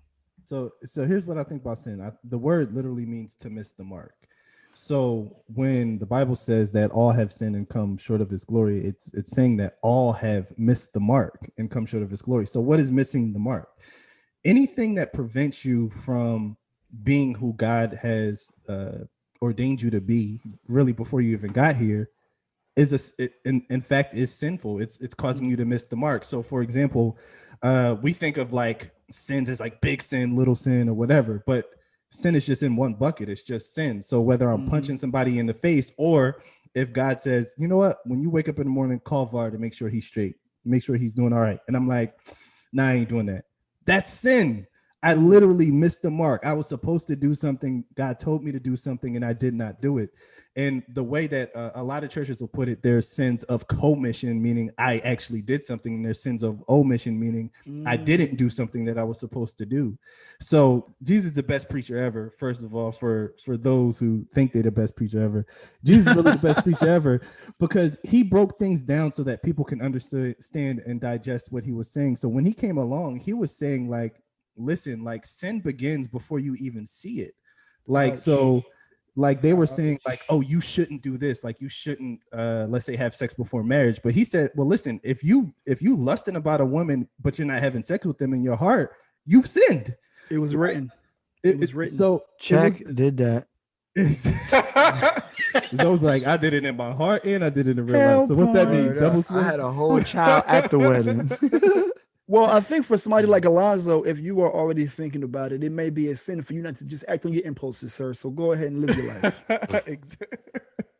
But that's the thing, man. Like, and just to kind of put a bookend on that, I think Jesus came to let us know that it's not about the actions. It's not about what we do or what we don't do. It's about having relationship. And the problem with sin now isn't so much you can't do this or you go to hell, or you got to do this or you go to heaven. He came that we could have life here while we're on this earth. So sin deters us from that, causes us to miss the mark, basically. That's amazing, because when I think about when you think about relationships, I don't know where my mind automatically goes to faith, right? And when you think about being faithful in your relationship, it means to just stay at home, to be with one, to kind of, to remain true to that person. I love how Black people use the word faith in our regular vernacular, but can we talk about like what faith actually means? Now, remove it from the church first, right? Remove it from the church, and then we can take it to the church. What do y'all think faith means not tied to the Bible? James, go ahead. I think faith is to believe in something, although you can't see the end result. And you don't really know that it's going to be there, but you just believe that it will work out. Do you think that there's a difference between faith in the Bible, or faith in religion, and faith outside of it? Yes, I think faith, like in my opinion, and to truly have faith within religion, you like your belief is there, right? You truly believe and what's going to happen in terms of like an afterlife, because in order for you to believe that, you have to have faith, because no one's ever actually seen it. You can't, or I mean, people. I don't want to get into that point.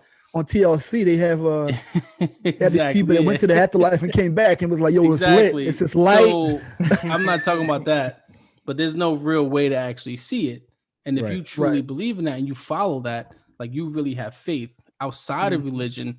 You're telling yourself have faith, but there's still doubt, right? I think there's still always doubt that can creep in there. But when it comes to the church part of it, I don't think there's any doubt at all. I think the doubt is like human nature, though. That's where we're like, remember, we're like born into sin. So like our natural mind is already, I feel like we already like we starting the game down by 2.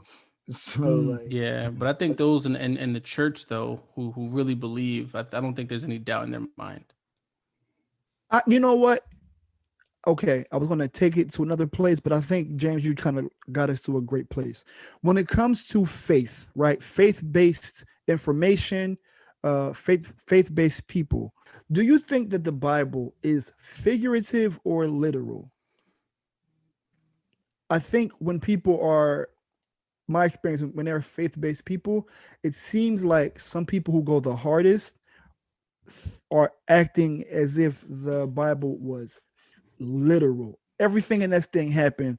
I'm not doing this because if I do, I'm going to hell. If I do this, I'm going to hell. If I do that, I'm going to hell. Can y'all talk about that? Like, what is, when people take the Bible literally, how is that better for their lives, or is it more restrictive? Well, I don't think that, and I don't know the Bible, right? So I'm going to speak very vaguely here. But I don't think I don't think even those who truly believe, right, in terms of like they're really in like study the Bible, stuff like that, you can't take it literally because there's some things that they say in there that maybe tell you to do something, but it doesn't literally mean to do that. It's a figure of speech to interpret a certain way. For you, it No, I may seem think that like way. isn't again, I'm gonna be ignorant here. Isn't it something about cutting somebody's hand off somewhere in there? Old Testament, Like, yeah. right? Okay, so I know there's right, Not but they don't hand, really but I know mean what you that. mean. Yeah. I think it's both. Far honestly, I think it's it literally is a combination of both, and that's why it's so important to study it and be under leadership where it's explained in the appropriate way. Yeah. I want to touch on something that James was saying and that Zoe was saying too, in terms of faith. Like, you can have faith and have doubt at the same time. Doubt is not the opposite of faith. Like, a lot of people teach that. They think like, oh, if you have any doubts, then your faith ain't right. That's not true. Right. It's absolutely not true, because that's not how even the Bible. And I think that's why a lot of people who go to church don't know the Bible, and they say things that they hear other people say, and then they start spreading it around, and then other people start thinking like, well, that's how church people think. Right.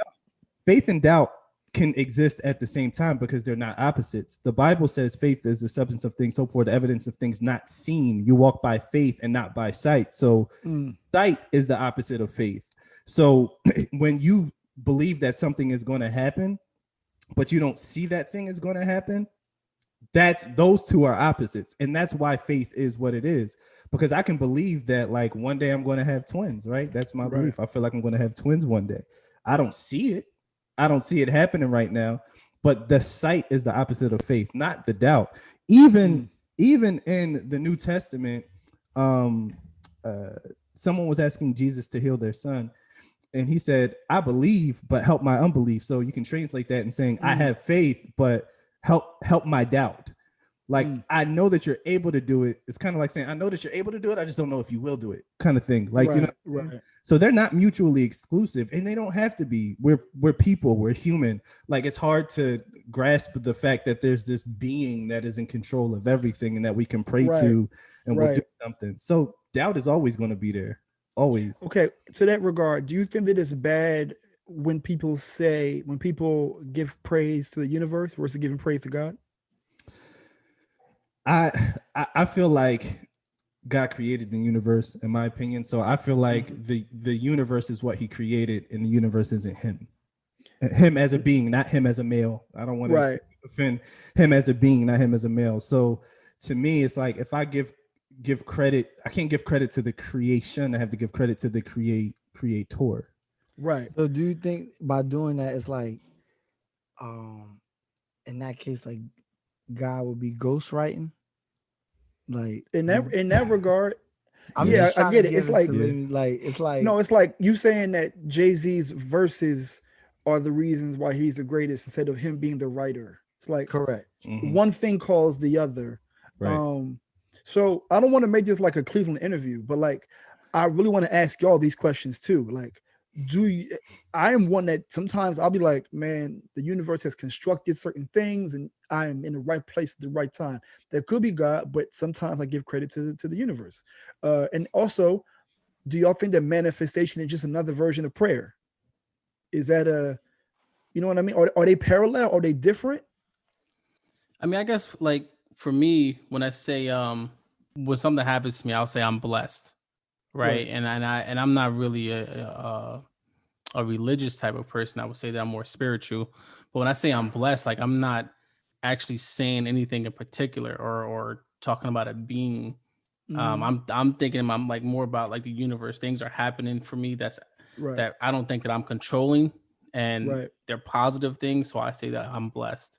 I You're think I'm relinquishing blessed the is also. control. I think Yeah. that's also a form of like showing gratitude, like you being grateful that Right. it did happen for you. You know what I'm saying? So even if you don't believe or you do believe, but you don't know where to believe, you're like, whoever I'm believing to, thank you. Like you're showing gratitude that you're blessed. Like this could be opposite. You know what I mean? It could be worse or it could be whatever. I have a question. Like, do you think that there's like because in saying like I'm giving the universe credit, like the universe is making things work in my favor, there's and using it interchangeably with God, do you think there's like a stigma in putting God there instead of the universe? Like, because essentially it's the same thing, right? It's like something higher than me is causing something to happen in my life. So do you think it's like a stigma in saying God versus the universe? I don't know No, if it's I a think stigma. I just don't think think it so. came from. I think part of like being politically correct made that happen, or like people not because you don't know who believe in what God, so you just like saying it in Yeah. general and Okay. and And passing also I think conversation. it's like church versus not church versus state, but like you have science versus like the church, right? It's just a practice of science. I mean, atoms, electrons, right?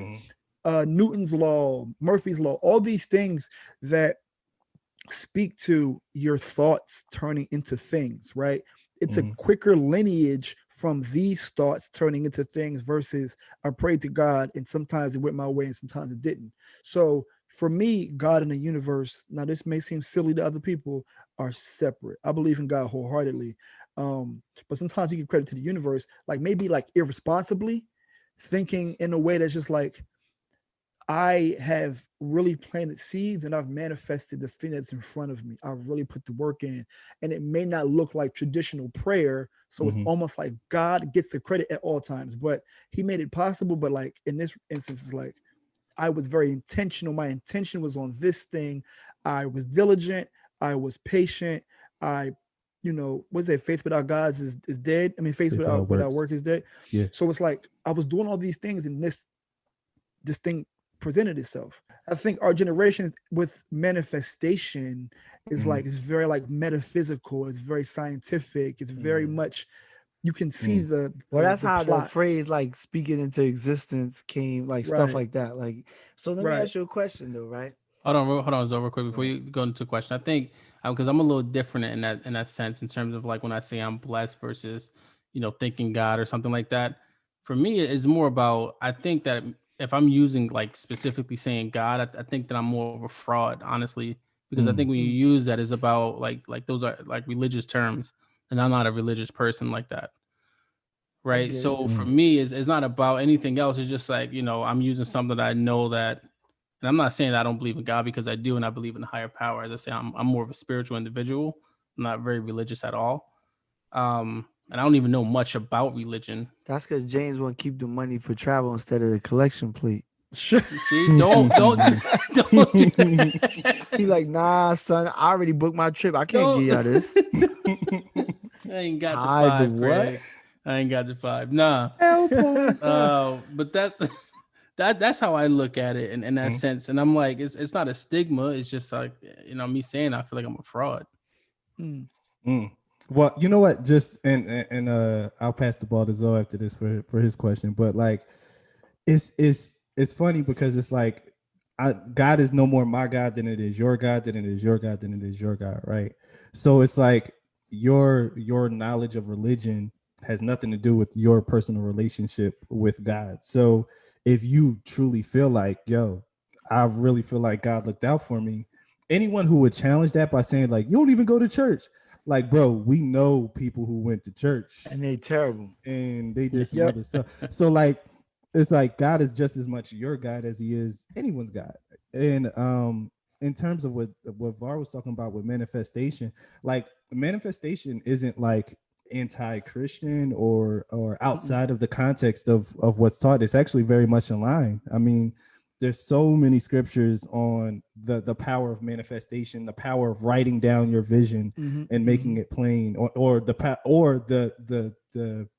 opposite of that, not writing out a vision. The Bible says without a clear vision, the people perish, meaning the people are without restraint. You don't know what not to do when you don't have a clear vision. So it's like, write the vision, make it plain. Speak those things that be not as though they are. Like, all of these things are in the Bible, but the problem is God establishes principles. Hell points. God establishes principles, right? And he establishes principles that are in the earth that are going to exist regardless of if you believe in him or not. And that's just a fact. So like one principle, I mean, it's a scientific law, but a principle, if I lift this phone up and I drop it, it's going to fall. Like, I don't have to believe in God in order for that to happen. It's literally the same thing. If you say, okay, I'm going to start my own clothing company, you start doing the research for the clothing company. Next thing you know, you're wearing your samples on the Juxtaposition podcast, and it's fly by the way. I am. Yo, he's doing a lot of subliminals. I was about to say, it look kind of fly. Of... but you literally spoke that into existence and worked that into existence. That's a part of Christianity. That's a part of the Bible. It's not outside of the scope of what you can do in the Bible. So it seems like what's happening is there's a parallel of secular and religious doctrine that happens that we don't put together. It's almost like the church has a negative campaign versus a more secular, more accepting, you don't have to follow these rules, but they are the same. Does that sound like that's the spiritual versus the religion? The religion is the church, and the spiritual is like what James said, you believe this, you do that, you speak it into existence. Like and like Cleveland said, that's why I was saying earlier at first is the spiritual is so you know how to operate, like you act a certain way to keep you, or else we'd be lost all over the world. Now, so look, let me ask you this question, since we talking like spirituality and believing it, and then like the science versus like the actual religion. Do you think, like, where do you think instant karma comes from? Like, when you make fun of somebody, you trip, you think God really tripped you? Or do you think like that's the universe? Like, because you know how we say like, look how see what happened, see how the universe did you. Like I don't know where these things come from. But karma isn't a Christian principle. It's from Buddhism. Correct. Like, it's a different word, same concept though. Okay, so but the root word karma is from a whole different religion, and I think I always love how you dovetail different religions and it kind of mean the same thing, but like you give credit to the thing that you've never heard before.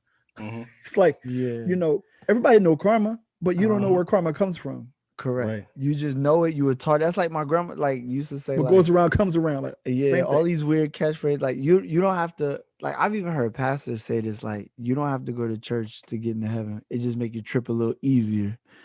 All right. So it's like first class of coach. Like I don't. Like, bet. I'm taking spirit to heaven, but I'm gonna get there. Oh, good one. Yeah, they're gonna make you pay for everything too. Soul plane. Seriously. No, I think Var, you broached a very interesting concept, which is there's a lot of parallels, but the two never intersect. Like there could be something that's said like in the secular realm, and there's something that's said in church, but they never intersect. And I think the way Christianity has been presented and positioned over the years is the cause of that. It's been positioned as rules and regulations, do's and don'ts, do this or you go to hell, do this or you go to heaven. So it seems like if I want to be spiritual in the church, then I need to be darn near perfect. Or I can be in the world, and the world tends to be more accepting. That's not Christianity at all. I can't speak for every other religion. I'm a Christian, so I can only speak for Christianity and my experiences with Christianity. And I have experienced that while in the church, but that's not Christianity at all. Because if people were actually reading their Bible and looked at what Jesus did, Jesus was hanging out with prostitutes. Jesus was hanging out with thugs. Jesus was hanging out with thugs. So like the whole thing about like, you know, being set apart is not like not hanging out with people who believe things different than you. It's literally about showing them how to have a relationship with the person that you have a relationship with. So it really should be the most accepting religion in the world. And the fact that it's not is based upon how it's been positioned by men, by people. I'm drawing a line in this saying Cleveland, that was very well articulated, and I feel the same way. And I'm going to get back to that in a minute. I have a question though. Is it sacrilegious for a Muslim man to be named Christian? To be Oh my named God. Christian? I think it's more. Is that worse than them That's eating like, pork? but there's no way. Like, if you're Muslim, you're gonna be named Christian. You didn't name yourself. No, but if you but I guess if If you your family, converted to I guess being Muslim, Yeah. is one thing. But I Yeah. feel like you might change your name though. And it's You're not right. We about should've it's called- not we about should've called Christian out as two being resident- Christianity. Christian it's about X. Christian as not being Christian X. We Christian, should have called out two. Christian Ali. Just to not get too far off track. One of the final questions I have is, what are the biggest misconceptions about religion? That you got to go to church or you're going to hell. That's my. I Mhm. think that's the number one Yeah. right there. I'm with Well, the. I would say like judgmental, like people if that's you're where not I'm going. Oh, they the worst. if you're I not feel- part of the church, like they're so judgmental. I always felt like hypocritical. I always felt like there was a lot of hypocrites within the church, Christian church specifically, because a lot of the ways of the black church are like nuts. You just expect people to talk shit about you. You just kind of expect people to like look down at you if you don't do a thing. You know, the church is also the place that would, you say that all are accepted but demonize gay folks. And there was a lot of hypocrisy that I felt like was, you know, this don't seem right. This don't make no sense. And how can I be a part of a place that has these rules and regulations that they are blatantly not following for their own ego? I mean, look at races. A lot of the KKK people, the Christians, they so Christian but hate black people. Like that's not a. Yeah, I'm more talking about the black church. But I'm just saying, even it's abused. They abuse the word to make it fit their narrative. Right. Black Right. church, same thing with, like you said, hating gay people or judging. And I've come to learn that is something that's my experience. And I had come to learn that you go to church for the fellowship, you go to church for the word, and sometimes at some churches you go to church for the people, and some other churches you do not go to church for the people. The people can make the house or break the house. And I had to learn that. And you know, but that's a part of the journey that I'm on in terms of what was in my way for considering myself a Christian. I've always believed in God, but what was in my way from being a part of a church when I kind of believe the same things that these people believe, but I don't go to the same places these people go to worship. So, you know. Can I chime in on that really quickly? So like in terms of hypocrisy, I think the church organization of a church is a bunch of people, right? And anytime you have a bunch of people who say they live by a certain set of guidelines, you're going to have inconsistencies. So you're going to have people who say don't do this, but they do that. You're going to have people say don't do that, and they do that. So anywhere where there's a bunch of people, there are going to be inconsistent behaviors. But I do believe I understand what you're saying in terms of hypocrisy, because there was, for a long time in church in general, I think hypocrisy stemmed from people relating someone's behavior to their overall character, or relating their mistake to their character. And there's like this condemnation that came with like, oh, if VAR slips up, that's so wrong. He's terrible. He's going to go to hell. But Cleveland did the same thing. Oh, he's not going to go to hell because he go to church every Sunday. So to me, that's where the hypocrisy comes in, is when I'm saying that what your mistakes are your character and my mistakes aren't my character. They're just a mistake. That's where the hypocrisy really comes into play. And I think that's where the church has really messed up. I don't think there will ever not be hypocrites in any organization, including the church.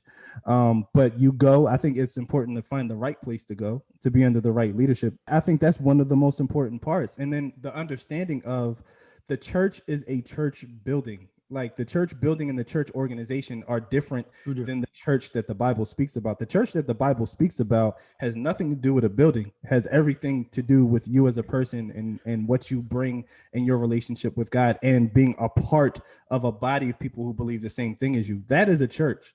The building with the nice stained glass windows where everybody gets up and jumps and shouts, that's just a building. That ain't the church. Right. Yeah, and I think real Organization. quick, so about the leadership part. So, and I think that's important too if you're going to church. So, quick example. So I went to a funeral recently. This is about a month ago now, and the person doing the eulogy was a pastor from a church that the person who passed away attended. And any time I went to a funeral, usually the eulogy is about uplifting, about this person is going to a better place. It's about something in that nature, try to bring people's spirits back up. This eulogy was all about a message that basically stated, if you're not Christian, you're going to hell. Wow. I'm not kidding. At the funeral, that was the eulogy. Well, that's like an info session. A lot of them confuse a eulogy with an info session where they trying to recruit, and It was a recruiting message. Yeah, At the end, don't it do was that all at my about funeral. here's our phone number, here's our address, come see us. Yeah, don't do that at my funeral. Right? I'm like, this is crazy. But then, like, also, like, when we lived in the town that we lived in before we lived down, we kind of was trying to see if we wanted to get into church, and went to a church in the area. And I mean, the message from the preacher was kind of dope. It was I guess it was about like building your armor, or putting your armor on, your full armor on, and the way he delivered it, like I still wasn't really religious, but I feel like I can relate in certain areas of my life in terms of what I think I can do to build up a defense against whatever is coming after me. What threw me off at that point in time was that there was like 5 different offerings, and I'm like, bro, I only brought like I told $5 you, James, like, yo, y'all getting into my travel fund. There was 5 different offerings for both myself and my wife. They wanted now we one household, and it wasn't just not according to the you. joint. It was like you had to walk up, like you had to walk up. Oh nah, that's the most embarrassing part. Bro, I just put my head down and just kept walking. I'm like, you got to do the fake out into the bucket, but nothing go in there. So I never went back. The pump fake. We never really went back because of that. Touch the back and pray for it. But the leadership part of it, I feel like is important, because if you have a pastor that's preaching it like that, like if you're not going to hell, especially even at a eulogy, that's just crazy.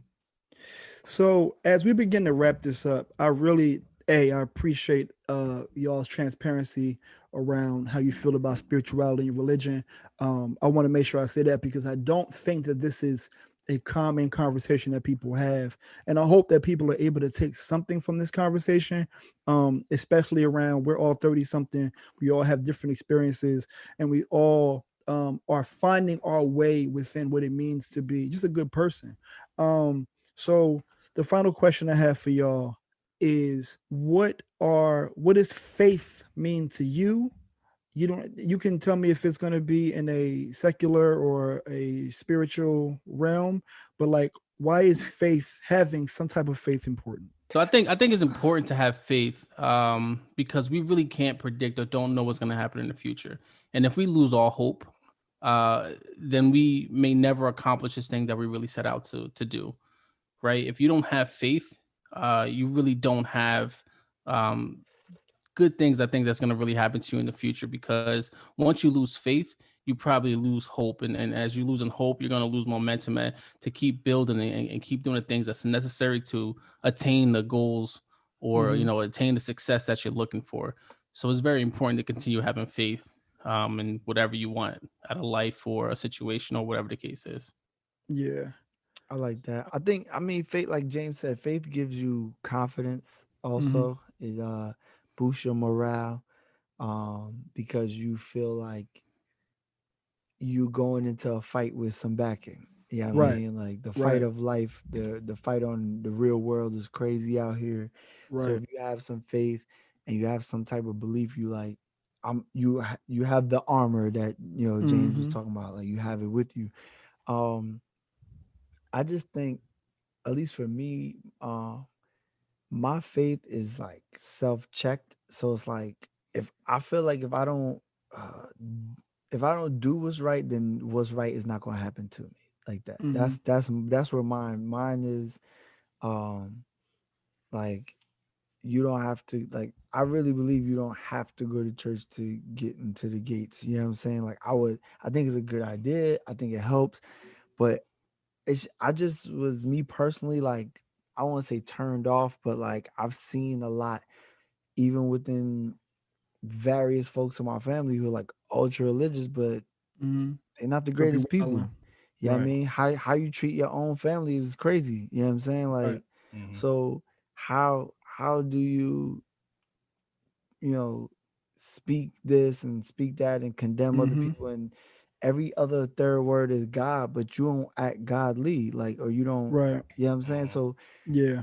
it threw me off for a loop because I was raised in it heavily, but it just to me is like, one of y'all said it earlier. I think maybe Var might have said it, but pretty much like all talk and no action. But Right. in the biblical term, I don't remember the exact quote, but it was like, Like faith faith, without yeah, work faith Works. is dead. without work, Yeah. yeah, pretty much. So people have that. I'm more of a work based. I like tangible results, Right. and like even though God is intangible because you can't see, I like Mhm. to think that I put my faith into an intangible object, but I put the work. Like I don't believe God does for you; He gives you the position to do for yourself. That's Mhm. me.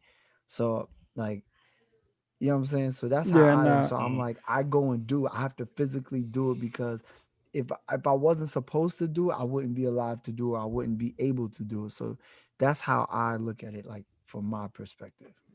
I know that Zoe trying to erase his hell points because I just asked him what does faith mean to him, and he gave me a whole, Oh, here you speech go. on Here you go. it. I'm taking them with me, man. I told you I got the PC Richard Connect for the AC down there. Yo, what I will say though, on a non-funny note, you use the word tangible, and I think faith. What faith means to me is is in line with what you mentioned. I look at faith like Google Maps, right? Now, when if there is a destination, if there is any place you want to go, you kind of need a roadmap or you kind of need some direction. You kind of need something. But there was a time in which there wasn't Google Maps. You had to just find your way, Map right? crust. Before that, there were days, there were times when our parents were teenagers where there was no directional apparatus to help you get from point A to point B, right? Mhm.